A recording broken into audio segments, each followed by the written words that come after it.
Hello दोस्तों। तो सबसे पहले बात कर लेते हैं निफ्टी ईटीएफ का। निफ्टी ईटीएफ में जब आप इन्वेस्ट करोगे तो उसका मीनिंग ये होगा कि आप इंडिया की टॉप 50 कंपनीज के अंदर इन्वेस्ट कर रहे हो, जैसे कि एचडीएफसी बैंक, रिलायंस इंडस्ट्रीज, आईसीआईसीआई बैंक, इन्फोसिस, एलएनटी, आईटीसी, जो इंडिया की टॉप 50 कंपनीज है उसमें इन्वेस्ट कर रहे हो।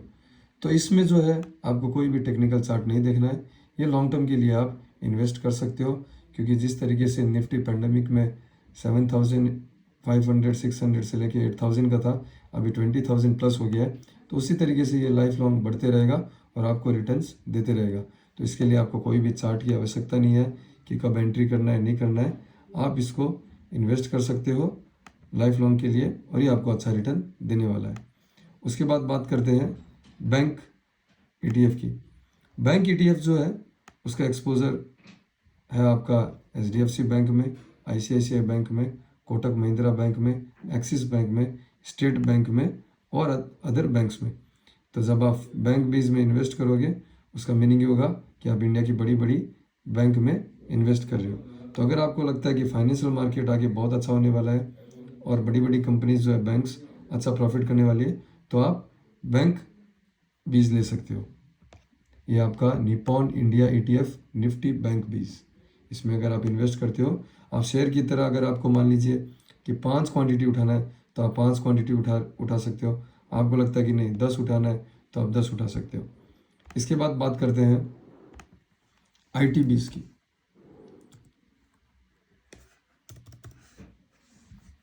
तो आईटी बीज में जो है आपका आईटी कंपनीज कौन सी आती है मैं आपको थोड़ा बता देता हूँ।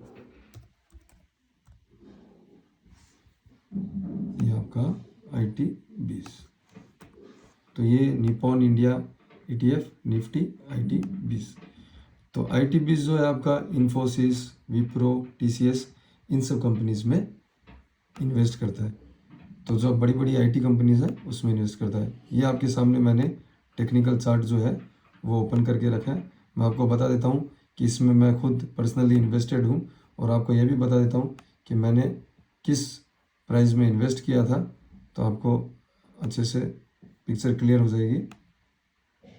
ये देखो आपके सामने कुछ ईयर्स का मैंने ये चार्ट आपके सामने रखा है, 2021 से लेके 2024 का। तो मैं आप लोगों को बता देता हूँ कि मैंने जब इन्वेस्ट किया था उस समय मैंने, ये देखिए, तो मैंने इन्वेस्ट किया था यहाँ पे, आपको बता देता हूँ। ये देखिए मैंने लोगों को रिकमेंड किया था, मैंने एक हॉरिजॉन्टल लाइन बनाई है, आप लोग को दिख रहा होगा स्ट्रेट लाइन। तो यहाँ पे देखिए 127, फिर से 27, फिर से 27, 3 बार शेयर जो ETF है वो 27 तक आया लेकिन उससे नीचे नहीं गया। तो मैंने लोगों को 27 में इन्वेस्ट करने के लिए रिकमेंड किया था। फिर मैंने सेकेंड टाइम लोगों को इन्वेस्ट करने के लिए 35 में कहा था। अभी ये 38 का प्राइस चल रहा है। और मैं आपको बता देता हूँ कि फ्यूचर में आईटी का स्कोप अच्छा रहेगा और अगर आप इसमें इन्वेस्ट करोगे तो आपको अच्छा रिटर्न मिलेगा। एक्सपेक्टेड टारगेट 50, 55, 60 है इन कमिंग 2-3 ईयर्स में। आप लोगों को बता देता हूँ कि मैं अभी आपके सामने टेक्निकल चार्ट नहीं शेयर कर पाऊँगा क्योंकि अभी आपको जानकारी नहीं होगी कि एक्सपोनेंशियल मूविंग एवरेज क्या होता है, सिंपल मूविंग एवरेज क्या होता है, पैराबोलिक सार क्या होता है, डायरेक्शनल मूवमेंट इंडेक्स क्या होता है, और बहुत सारे टेक्निकलिटीज़ अभी आपको पता नहीं रहेगा। लेकिन मैं मेरे ग्रुप में ये 27-28 में रिकमेंड किया था। आप मेरे टेलीग्राम चैनल में फॉलो कर सकते हो कि क्या लेवल में इन्वेस्ट करना है, और नहीं तो फिर अभी भी आप अच्छे से इन्वेस्ट कर सकते हो और आराम से 50, 55, 60 ये नियर फ्यूचर में चला जाएगा। उसके बाद आपको बता देता हूँ नैस्डैक ETF। नैस्डैक जो है ETF, इससे क्या है कि आप नैस्डैक में जब इन्वेस्ट करते हो तो ये अमेरिका की जो टॉप टेक कंपनीज है जैसे फेसबुक या फिर एप्पल, उसमें इन्वेस्ट करता है। तो आप नैस्डैक में इन्वेस्ट कर सकते हो और मैं आपको ये दिखा देता हूँ नैस्डैक में कैसे आपको इन्वेस्ट करना है। मोतीलाल ओसवाल नैस्डैक 100 ETF, ये अमेरिका की टॉप 100 जो नैस्डैक में जो कंपनीज लिस्टेड है ये उसमें इन्वेस्ट करती है। ये आपके सामने चार्ट है। कुछ दिन में जब मैं आपको टेक्निकल चार्ट्स और टेक्निकल चार्ट्स पढ़ना अच्छे से सिखा दूंगा, तो आपको भी बहुत आसानी होगी कि किस में इन्वेस्ट करना है, किस तरीके से एंट्री करना है, किस तरीके से एग्जिट करना है। लेकिन फ़िलहाल आपको थोड़े से सिंपल लैंग्वेज में आपको बता देता हूँ कि मैंने क्या लेवल में इन्वेस्ट किया था और अभी क्या रेट्स चल रहे हैं। यहाँ पे भी देखो, मैंने एक हॉरिजॉन्टल लाइन आपके लिए मैं ड्रॉ कर देता हूँ, एक नॉर्मल सी स्ट्रेट लाइन, ये आपका यहाँ पे, ये देखिए, तो यहाँ पे मैंने ये ड्रॉ कर दी है और आपके सामने 5 ईयर्स का चार्ट, ये 5 ईयर्स का चार्ट है। तो पेंडेमिक में ये 50 लेवल चल रहा था, फिर ये हाई 140, एंड ये आप देख रहे हो 90 एक बार जाके फिर 90 फिर 90, तो मैंने लोगों को 90 में रिकमेंड किया था। करंटली ये 135 हो गया है। नियर फ्यूचर में मुझे लगता है ये 180 से 200 चला जाएगा और आपको अच्छा रिटर्न देगा। उसके बाद गोल्ड ETF जो है वो गोल्ड के जैसा होता है। जब आप गोल्ड में, क्योंकि आप गोल्ड में परचेज करते हो तो रिस्की रहता है, लेकिन गोल्ड ETF लेने से आपका बेनिफिट है। आप डायरेक्टली मेरा ये सेट गोल्ड ETF में इन्वेस्ट कर सकते हो। ये भी आप जिस तरीके से शेयर बाई करते हो वैसे गोल्ड ETF को बाई कर सकते हो, और इसका मीनिंग ये होगा कि जिस तरीके से गोल्ड का प्राइस बढ़ेगा उसी तरीके से ये भी आपका राइज होगा। तो ये भी एक सेफ है, क्योंकि सारा एक्सपोजर अगर आप म्यूचुअल फंड और स्टॉक्स में दे दोगे, उससे अच्छा ये रहेगा कि थोड़ा इन्वेस्टमेंट गोल्ड में भी कर सकते हो। एंड उसी तरीके से मिड कैप का भी ETF है। आप मिड कैप ETF में Motilal Oswal 100 mid cap ETF में भी इन्वेस्ट कर सकते हो।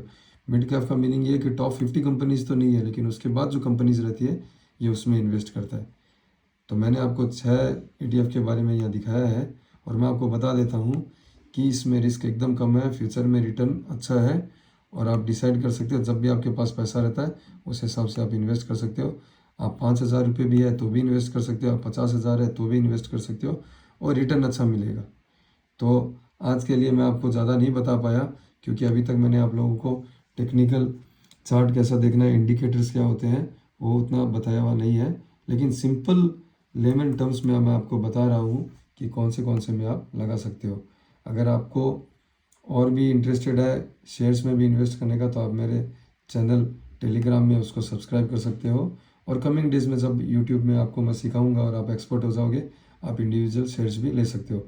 लेकिन फ़िलहाल के लिए मैं आपको बोल देता हूँ कि इंडिविजुअल शेयर एज आप एक्सपर्ट नहीं है, तो आप इंडिविजुअल शेयर्स का रिस्क ना लेके ETF में इन्वेस्ट करो, क्योंकि ETF जो है वो श्योर रिटर्न देगा। वो बंच ऑफ शेयर्स में कंपनीज बड़ी बड़ी में इन्वेस्ट करता है, और रिटर्न भी अच्छा है। इंडियन मार्केट बहुत ही बुलिश है और आगे बढ़ता रहेगा।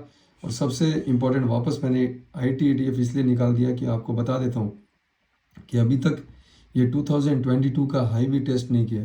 2022 में IT20 जो है IT ETF 41 का हाई था, अभी ये 38.5 चल रहा है।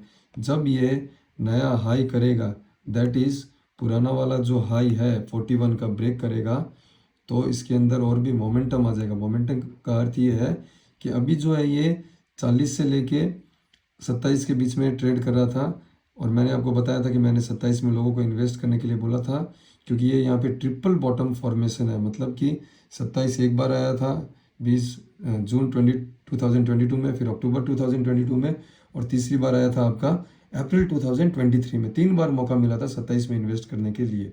तो उस समय अगर आप इन्वेस्ट करते तो आज आपका भाव 38 हो जाता और आपको 40% रिटर्न मिलता। लेकिन अभी मैं आपको बता देता हूँ कि अब क्या करें। अगर मान लो जो बीत गई सो बात गई, लेकिन फ़िलहाल क्या स्टैंड लेना है, तो मैं आपको क्लियर कर देता हूँ कि अभी का जो लेवल है वो 38 चल रहा है। तो मैं आपको एक बात बता देता हूँ कि अभी आप ये एक, मैं आपको सिंपल टर्म्स में एक ये लाइन ड्रॉ कर दी हूँ आप लोगों को समझाने के लिए। तो अभी मैं आपको बता देता हूँ कि ज़्यादा से ज़्यादा ये लाइन को टेस्ट कर सकता है, ये 35 और 36 तक गिर सकता है, उससे ज़्यादा ये गिरेगा नहीं। तो आप 35 या 36 में इन्वेस्ट कर सकते हो अगर आपको मिलता है तो। और जब भी ये 41 ब्रेक करेगा जो उसका प्रीवियस हाई है, उसके बाद इसके अंदर मोमेंटम बढ़ जाएगा, और आपको देखने को मिलेगा कि जल्द से जल्द 45, 50, 55 और 60 तक जा सकता है इन कमिंग 3-4 ईयर्स में। तो सबसे अच्छा इन्वेस्टमेंट ये रहेगा। मैं पर्सनली बहुत अच्छे क्वांटिटीज़ में इन्वेस्टेड हूँ, और मेरे बहुत जान पहचान के लोग इसमें इन्वेस्ट कर रखे हैं। आशा करता हूँ कि आप स्टार्ट करो तो निफ्टी 20 और IT 20 से स्टार्ट करो, तो आपका रिस्क भी कम रहेगा। और मैं कुछ दिन बाद जब आपको थोड़ा टेक्निकल सिखा दूंगा तो उसके बाद आपको वापस इन सब के बारे में और क्लियरली पिक्चर दे सकता हूँ कि 6 मंथ्स में कहाँ तक जाएगा, 12 मंथ्स में कहाँ तक जाएगा। Thank you.